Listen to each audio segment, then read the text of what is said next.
Bueno, la presentación que he preparado para esto, que es ad hoc, sigue bastante bien los comentarios iniciales de Ferran, en el sentido de que el campo de la percepción que yo tengo de los estudios comparados de secesión es que es un campo muy heterogéneo. Hay estudios que se ocupan de casos muy diversos en términos de desarrollo, capacidad, capacidad del Estado, contexto institucional en el que tienen lugar, contexto internacional en el que tienen lugar, condicionados o no por legados coloniales o grandes niveles de heterogeneidad étnica se centran mucho en distinguir distintos movimientos secesionistas en función de las estrategias que adoptan. Si son estrategias violentas, si son estrategias más de negociación o conflicto institucional, o si son, digamos, casos que se resuelven por acuerdo entre el movimiento o la región secesionista y el Estado al que pertenece, ¿no? Es también un campo muy heterogéneo en términos analíticos. Es un campo en el que confluyen bastantes disciplinas y el análisis positivo, y me centro solamente en la parte positiva, tiene mucho énfasis clasificatorio de causas próximas y factores asociados, como por ejemplo en los trabajos recientes de Griffiths, que hace un trabajo muy sistemático de diferenciación de distintos factores condicionantes y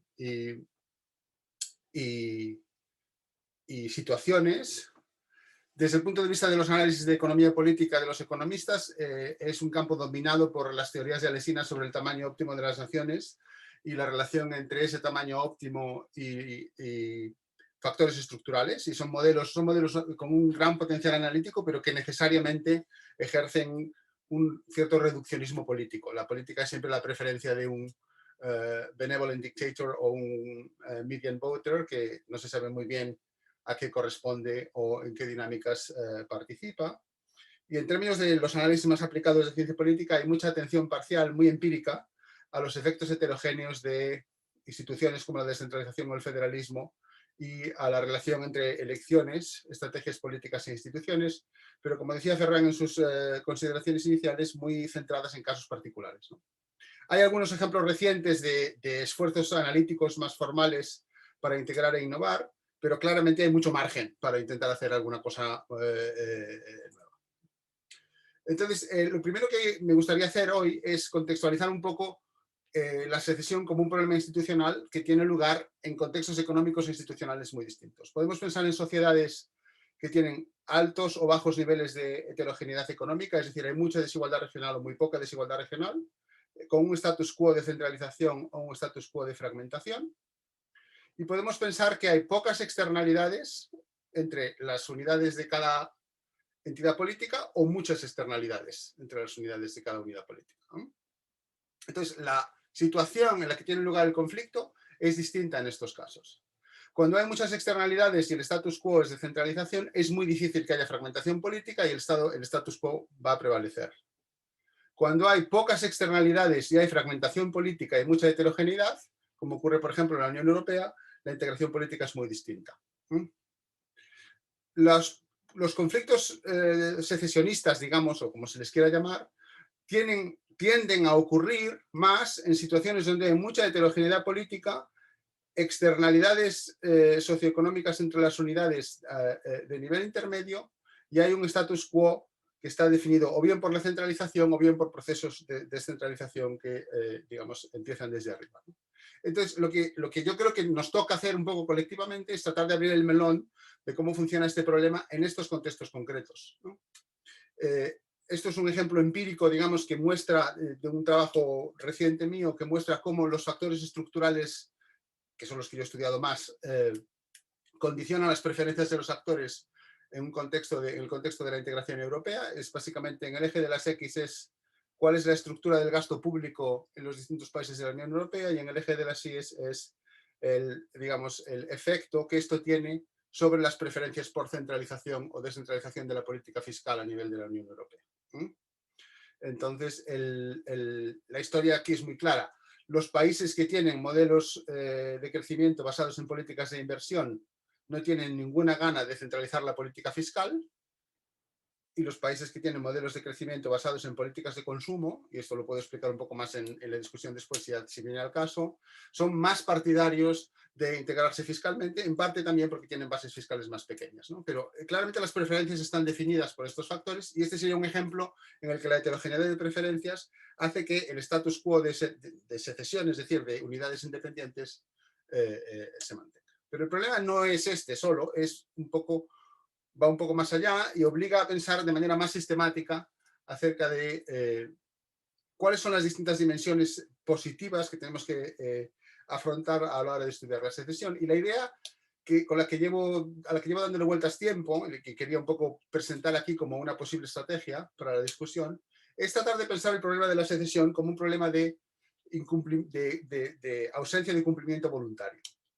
La quasi-voluntary compliance es un argumento clásico en la teoría del Estado de Margaret Levy, que estudia las relaciones entre el Estado y distintos componentes del Estado. Podemos pensar en individuos o podemos pensar en territorios. La secesión es un problema que tiene que ver con la decisión de un territorio de apartarse del resto del Estado, ¿no? Entonces, lo que podemos hacer es tratar de pensar un poco en cuáles son las dimensiones de la compliance desde el punto de vista de los movimientos secesionistas y del centro con el que están tratando, y tratar de ver un poco cuáles son las preferencias de los actores y qué factores favorecen, uno, que se produzca una demanda por secesión, y dos, que esa demanda se traduzca en resultados concretos o en cambios efectivos en contextos como este.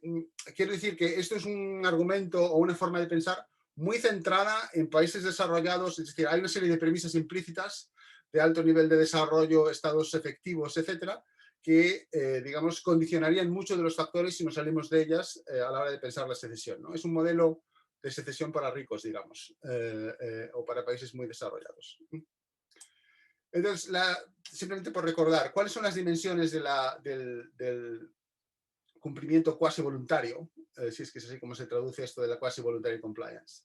Pues hay dos dimensiones. Una es una dimensión vertical, que implica una relación Estado-ciudadanos y que tiene una doble dimensión. Una dimensión coercitiva, es decir, hay cumplimiento en parte porque hay coerción, es decir, hay un castigo si te desvías del cumplimiento de las normas, pero también, y esta es una parte muy importante, porque hay una sensación de intercambio y de reciprocidad entre el Estado y los ciudadanos, entre los miembros del Estado y los ciudadanos. Y luego hay una dimensión horizontal que tiene que ver con la percepción por parte de actores clave en el proceso de que hay una cierta fairness institucional. Es decir, que hay un contrato político en el que los componentes del Estado, digamos, se sienten más o menos cómodos.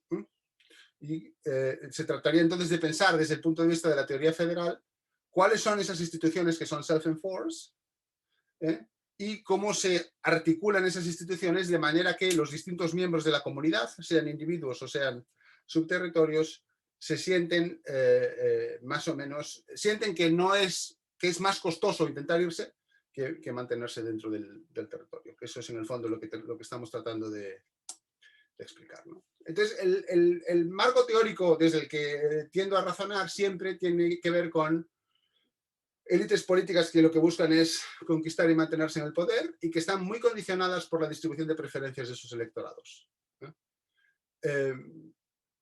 La utilidad de los votantes o de los ciudadanos tiene dos componentes, un componente intrínseco, alfa, y un componente instrumental, beta. El componente intrínseco es básicamente una motivación estrictamente ideológica por un outcome concreto. Tú quieres la independencia de tu territorio, pase lo que pase con las relaciones con el centro. Y el componente beta es un componente más abierto al intercambio político y al margen de negociación, tanto en términos económicos como en términos institucionales. Podemos pensar en una distinción relacionada que ve la secesión como un fin irrenunciable en sí mismo versus personas que ven la secesión como una estrategia, es decir, como algo que se utiliza en un contexto de negociación entre un territorio y un Estado.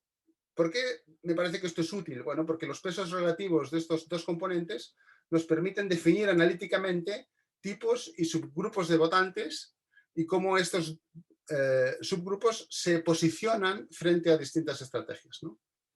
¿Cuáles son las estrategias de las que estamos hablando? Pues desde el punto de vista de las élites del Estado central, digamos, o de la unidad a partir de la cual hay un movimiento secesionista, pues hay tres. Una es la acomodación fiscal, o política, es decir, hay either fiscal appeasement, una renegociación de los recursos o un cambio en las políticas de manera que la otra parte se sienta algo más cómoda. Hay una estrategia que tiene que ver con la articulación de garantías institucionales, de esto hablaremos seguro que largo y tendido a lo largo del día. Y hay una tercera estrategia que es coerción, es decir, digamos la imposición vertical del status quo sobre aquellos que lo desafían, ¿no? Desde el punto de vista del movimiento secesionista, pues hay una estrategia clara que es la movilización electoral y la socialización de sus posiciones en contextos democráticos. Hay una segunda estrategia que tiene que ver con la ruptura institucional pacífica y hay una tercera estrategia que es la lucha armada. Y desde el punto de vista teórico, yo considero que la idea de secesión como non-compliance implica una combinación de 2 y de 3. No voy a entrar en detalles acerca de cuándo tiene lugar la lucha armada, pero básicamente la ruptura institucional y la lucha armada es lo que se considera digamos, un incumplimiento de la relación preexistente con el contrato en términos de compliance en el marco teórico. ¿Cuál es la idea aquí? Pues tratar los pesos y las distribuciones como parcialmente endógenos, es decir, los pesos alfa y beta, y entender cómo estas distintas dimensiones, vertical y horizontal, del cumplimiento afectan a estas distribuciones, ¿no? Entonces, simplemente por poner un ejemplo, y perdonad el hecho de que hiciese esto a mano en el iPad, porque mis PowerPoint skills son muy malos. Aquí tenemos una distribución donde la alfa C y alfa R, es decir, es la distribución de aquellos que tanto en el centro como en el Estado no tienen mucha gana de negociar nada. Sus posiciones son intrínsecas. En el contexto español podemos pensar gente que es absolutamente centralista y que no quiere conceder nada a una región secesionista, o gente que quiere la independencia aunque les concedan cualquier cosa, ¿no? Entonces, cuando las distribuciones se solapan, quiere decir que hay muchos grupos dentro de cada uno de los posicionamientos abiertos a soluciones instrumentales. Y por tanto, hay margen de negociación y de articulación de soluciones que impidan tanto el secesionismo como outcome como el secesionismo como estrategia, ¿no? Por contra, podemos pensar en una distribución que se parece más a esto, donde básicamente los dos grupos o las dos comunidades están totalmente polarizadas, ¿eh? Y hay una mayoría cualificada de gente digamos, fuera del movimiento secesionista que defiende el status quo y una mayoría cualificada dentro del movimiento secesionista que lo que quiere es básicamente que la secesión sea exitosa. ¿Por qué son importantes estas distinciones o estas distribuciones? Porque nos definen qué dimensión de la quasi-voluntary compliance o del cumplimiento quasi-voluntario domina sobre el resto. En el primer caso, el problema de secesión es un problema de construcción institucional de reciprocidad. Y por tanto la demanda sería manejable mediante mecanismos instrumentales y diseño de un contrato que sea percibido como justo por parte de las partes en conflicto. Una vez que llegamos a la segunda distribución, es muy difícil pensar que la situación política de conflicto no sea sino una cuestión de coerción y de poder. Esa demanda no es reducible mediante soluciones instrumentales. Y en ese sentido, la secesión como non-compliance es muy probable. La clave para nosotros entender cómo funcionan estos procesos de secesión es tratar de entender que estas distribuciones son endógenas a lo que hacen cada una de las partes en los distintos momentos, y nos toca un poco analizar cuáles son los factores que condicionan las decisiones que los distintos actores toman en cada momento, ¿no? Y en este sentido creo, y no sé cómo voy de tiempo, porque yo tiendo a liarme más de la cuenta. Sí, un par o tres de minutos más, profesor Beramendi. Vale, creo que es importante distinguir entre factores condicionantes, cuáles son las dinámicas endógenas y cómo interactúan, ¿no? Entonces, factores de inestabilidad que la literatura ha tratado con mucho detalle incluyen la polarización espacial en términos de desigualdades regionales, mercados de trabajo o incidencia de los sistemas fiscales, las dinámicas de competencia electoral, que yo tiendo a ver como endógenas, situaciones de bloqueo institucional que hacen que, digamos, la secesión sea la única salida posible, factores estructurales o socioestructurales del tipo como la composición o la polarización etnolingüística y los cambios en el contexto internacional. Lo importante, creo, es abrir el melón de la interacción estratégica entre los dos actores, de manera que entendamos por qué a veces los resultados no son los esperados o los que esperaríamos, dados los factores estructurales. Y aquí yo creo que una cosa que nos falta por hacer en serio es entender la información asimétrica acerca de los tipos, alfa o beta, en cada uno de los grupos, su distribución y su capacidad de resistencia. En la medida que haya desconocimiento sobre la distribución y la efectividad esperada de las estrategias, va a haber errores de cálculo. Podemos pensar en una situación donde el movimiento secesionista subestima el potencial de coerción o sobreestima su potencial movilizador. Podemos pensar en una situación en la que el centro subestima el potencial movilizador de la resistencia del movimiento secesionista. O podemos pensar en una situación en la que los dos se subestiman mutuamente.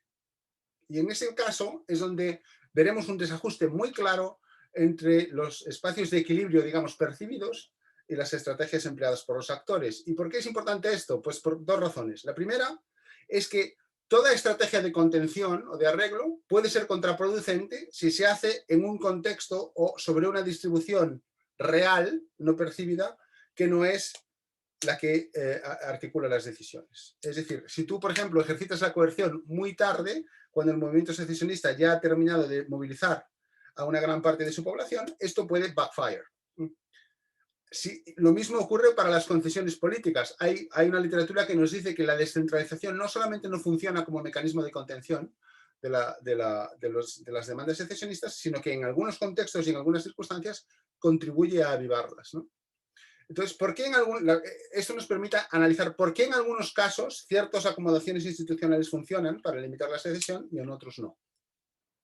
La secuencia importa. Ferran decía que la gente que está obsesionada con un caso solo habla de path dependence. Podemos pensar en estas path dependencies de manera más sistemática y tratar de entender por qué el orden de factores se altera el producto dependiendo de cuál sea el status quo en términos de la distribución de tipos, ¿no? En términos más técnicos, esto nos permitiría entender por qué en algunos casos los actores adoptan lo que llaman pooling equilibrio, es decir, tanto el centro como la región polarizan.